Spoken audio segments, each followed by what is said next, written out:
Professor Parmentier. I'm very happy to have the opportunity to talk with you about the Romero Memory Academy that is happening right now at KU Leuven.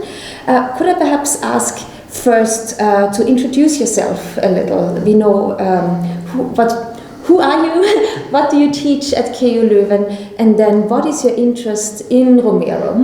Okay, that's a lot already. I know. Good morning. Thank you, Judith, for this opportunity to talk and to share some experiences and some insights.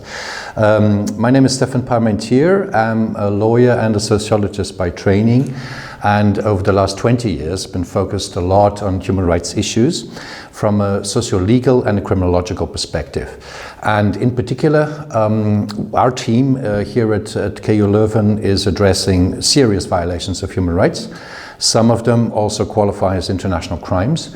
And so we deal with the way in which societies are addressing these crimes or these violations. It's a concept or a field of study which we call transitional justice, in which you find criminal prosecutions, you find truth commissions, reparation programs for victims, and the like. So that's my main activity in KU Leuven. Yes. And how does Romero come into the picture here? Yes, that's a good one. On a personal issue first, and then we go into the project of the Romero Memory Academy. Sure. Romero for me comes in two ways. First of all, I'm old enough now to have lived through, let's say, the disaster that overcame Romero by being assassinated. And I still vividly remember that day, the 24th of March, 1980. I was at home, but on the radio I heard what had happened, which was of course an incredible drama, knowing that he had received his honorary doctorate at KU Leuven just 6 weeks before that. And many people at that time were thinking that it would actually save him a little bit, or at least guard him a little bit, because that international attention would make it possible that the local authorities in El Salvador would not touch him as easily as they had done with other people and with other victims. But unfortunately, that did not work. And I also participated in my hometown, Ghent, at that time, because I was not at KU Leuven yet, in demonstrations and protests, and peaceful, and most of them very silent, actually, much along the lines of what we see here in this Romero Academy being portrayed. So that's the first, let's say, connection with Romero. And then I became really interested. In fact, I already was in Latin American issues. I was following the situation in Salvador, Guatemala, and other places at that time. And at that moment, I also decided to come and study in Leuven. And the first place I ended up was actually the COPAL, Colegio Pro America Latina. And afterwards, of course, in hindsight, then I realized there must have been some chain of events leading up to this, probably not as linear, as automatic and mechanistic as one would think, but it was like a current. It was like a specific interest. And there I got to know the then vice rector, I think it was called, the vice president, was Jan de Blanke, who had for many years worked in Salvador. So it was like the circle was almost round in a certain way. I stayed there for 2 years, got to know a number of people, and some of these people I still know until today. And that also, I think, confirmed my interest in this kind of work, human rights development, cooperation, and these kind of things. So that's one thing. Then, on a more theoretical level, one could say, Romero for me is a very important person. It's an important figure because he spoke truth to power. That's the way I would like to summarize it. And that in very difficult circumstances. Now we think, well, it was easy because he was an archbishop, he had the status, but it wasn't easy at all. I mean, he was maybe supported by some of the ordinary people, campesinos and others, but all of the powers of the state were against him. Even his own church and the Vatican were very much against what he was doing because it was too political in a certain way. And I think that's really interesting to see how a person at that level is still willing and audacious and engaged in denouncing violations of human rights. the serious ones, of course, and also trying to make a difference. On the other hand, Romero is not, he is a saint, of course. Yeah. He is a saint, but he's also a human being, because he did make progress in his own life. He underwent change himself. It's not that he started off being a saint. I mean, if you look at his parcours, at his life history, then he was rather conservative, more caritative, let's say, rather than really interested in structural social change. And that only happened later on, when he was rising to the position that he held, and also was confronted with many of these violations, of course, around him in his immediate neighborhood and proximity. And for me, these two are interesting. So the person and how a person develops, and his thoughts and his way of action over time, and finally is audacious and courageous enough to speak out against all the powers that be. Yeah. And also shaping that narrative beyond his death, quite deliberately. True, absolutely. Seeing what is at stake from the beginning. So you're one of the initiators of the Romero Memory Academy. What is the goal of this project? What are we trying to achieve with it? And for which reasons does it center on Romero? I think you've already touched on that, but perhaps we can really now explore in more detail of why we would ask what it means today in the 21st century to remember Romero, or to trace how this legacy is still alive today. Yes, absolutely. The Romero Academy, I think, is a wonderful initiative. I'm so happy to be involved in it. I think it's a combination, as often, between more formal things and informal developments.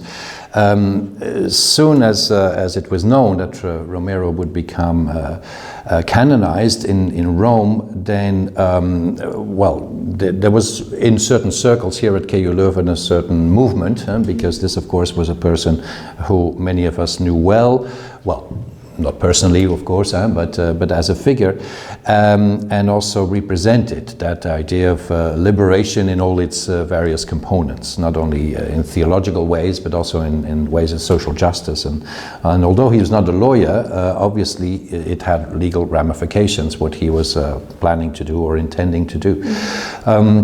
And so at that time, KU Leuven, last year, was calling the previous academic year the Romero year.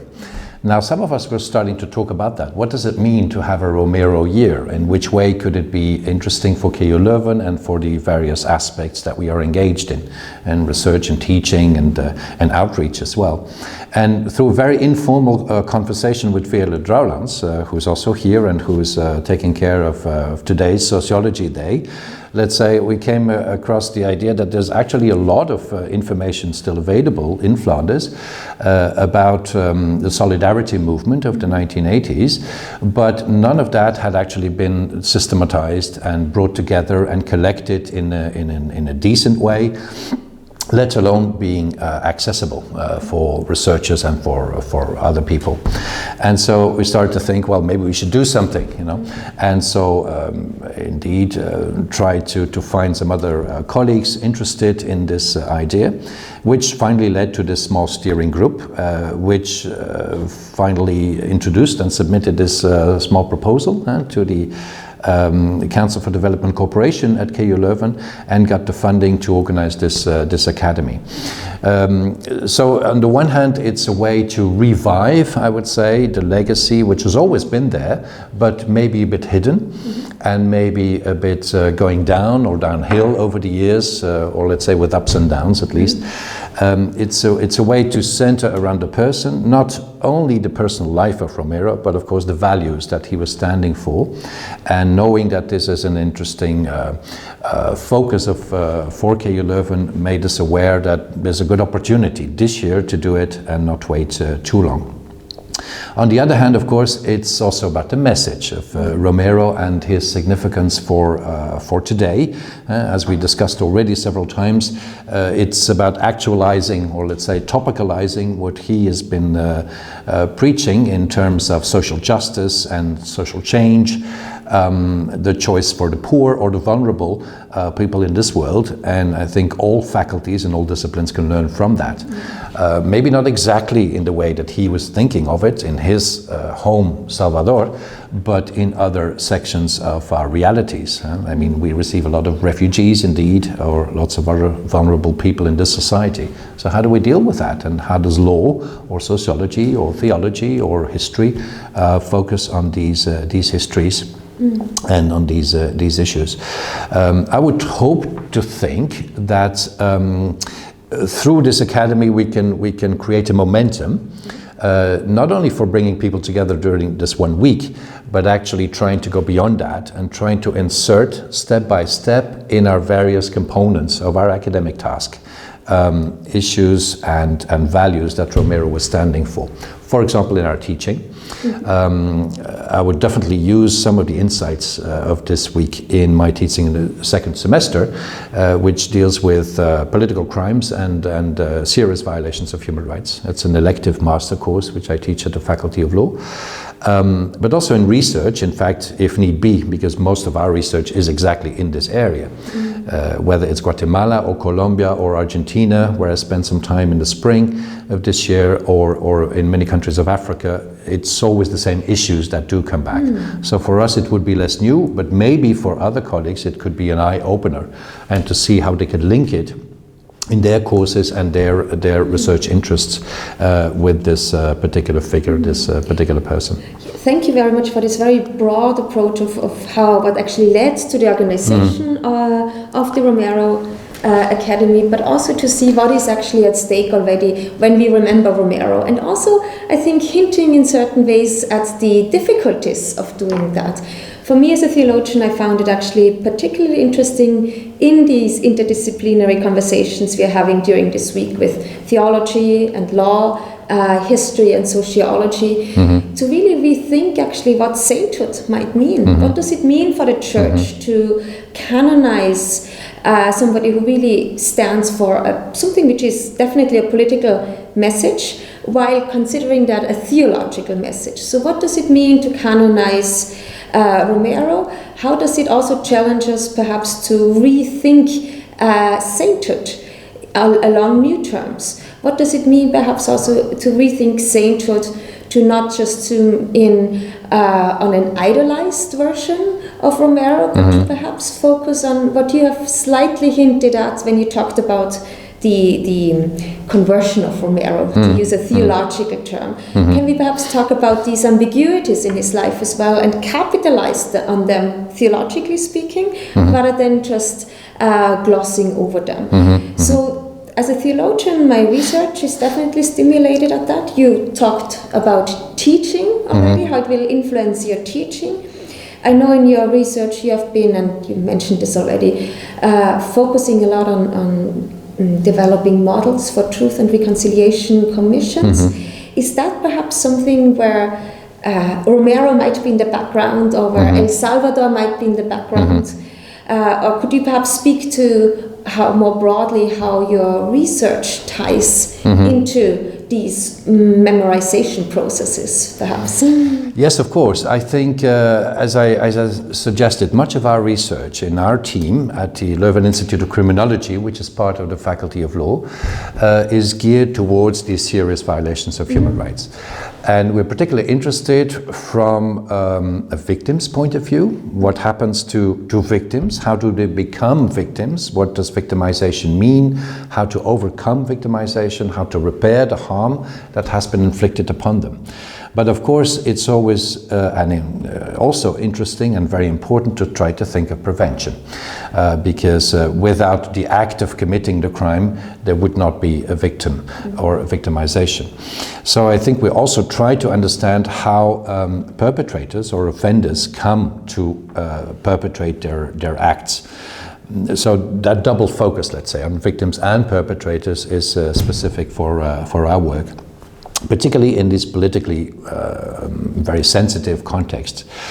Now, in terms of understanding what this could mean for our research, I think in the longer run, we would still like to focus more closely on a number of structural injustices. The person of Romero is a person who, of course, denounced what he was seeing around him, and he tried to call for change. But of course, change is always very difficult. There are many reasons why people do not want to change, because it's too difficult to change their daily life, because they have too much to lose, because their reputation or their power base or their economic base might be destroyed. So they cling to power.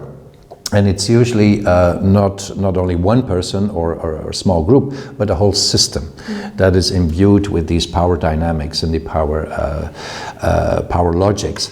And so we try to understand how that comes from a sociological, from a psychological, from a criminological perspective, and how that leads regimes to defend themselves against what they see as subversion or rebellion, or in this case communists. That's just a label that they put on these particular people, of course, who resist and who defy their authority.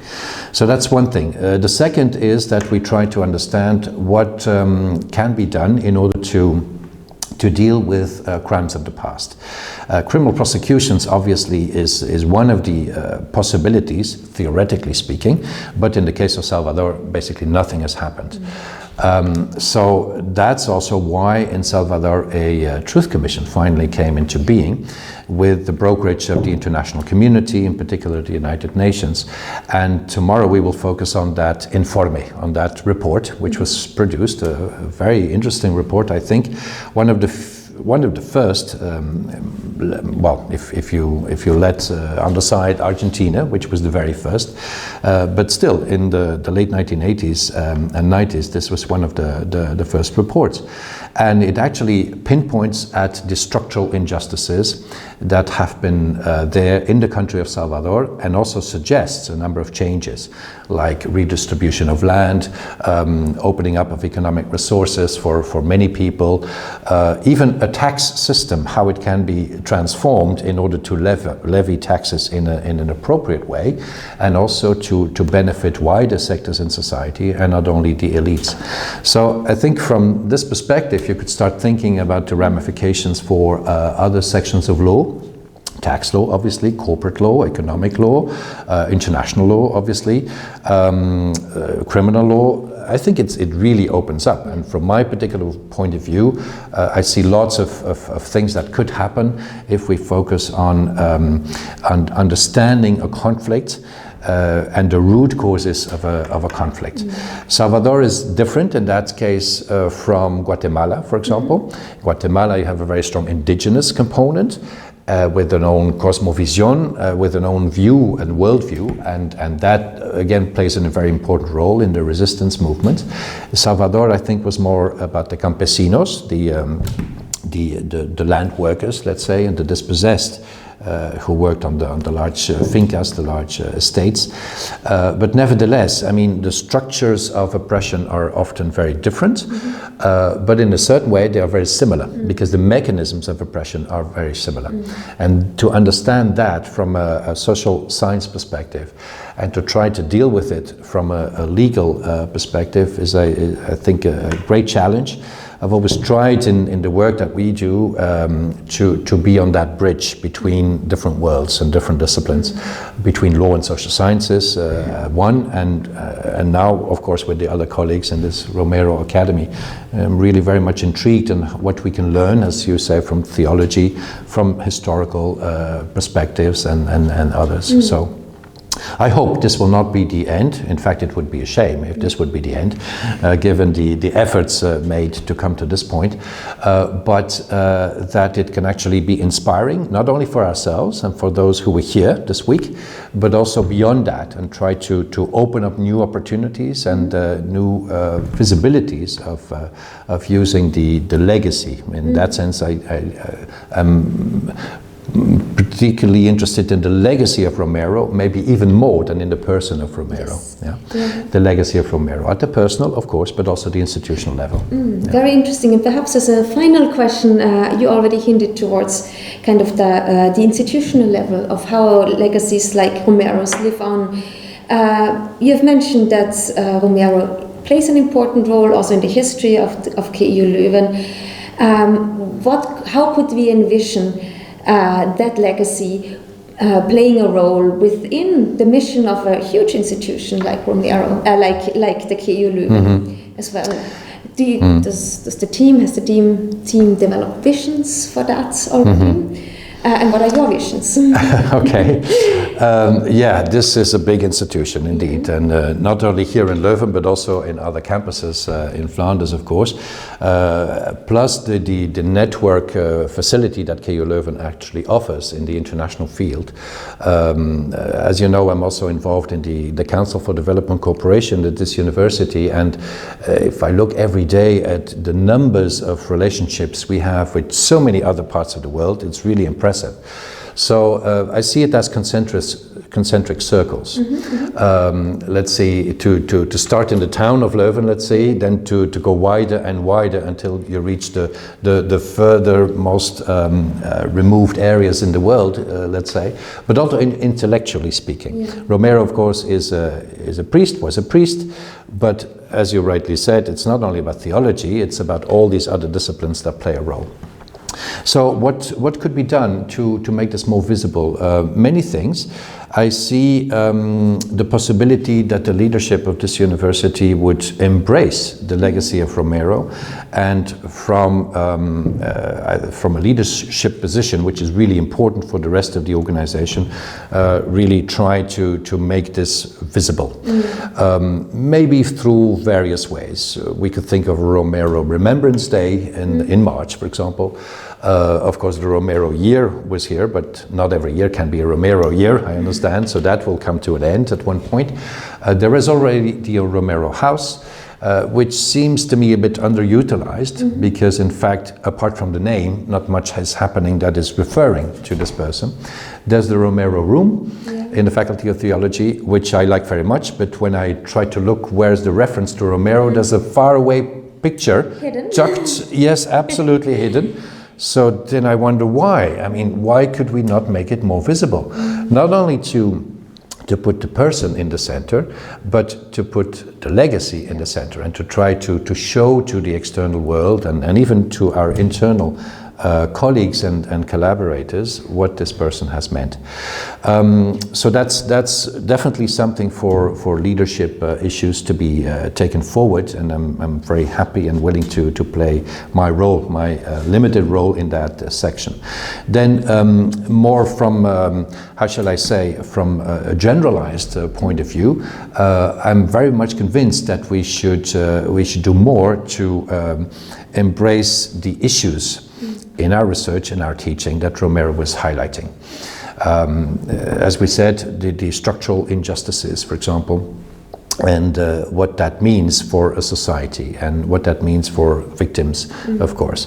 Of course, lawyers think about prosecutions, yes, but on the other hand, that's only a very limited way of dealing with injustices. Truth Commission process, I think, is much more powerful, because although it's non-binding and it's only ending with recommendations at the end, but it actually puts the finger to the underlying causes of a conflict.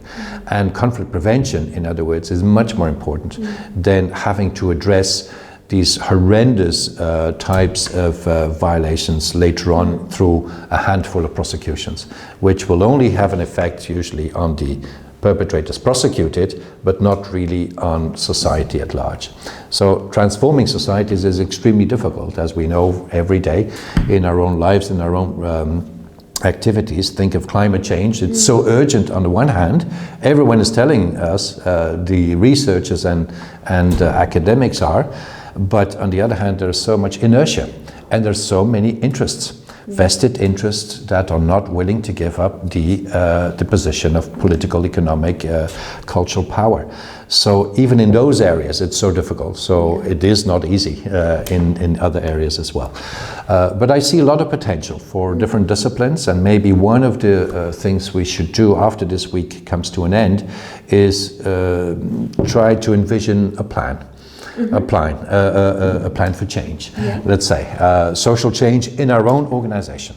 And there's a lot to be done, obviously. Absolutely. Especially, it's very interesting to institutionalize a legacy like that, I think. And I believe the week is opening trajectories for this, perhaps. And I hope also this conversation at least opens up the question. Thank you so much, Stephan, for the conversation. Great pleasure. I look forward to the rest of the week then. Thank you so much. Thank you. Thank you very much.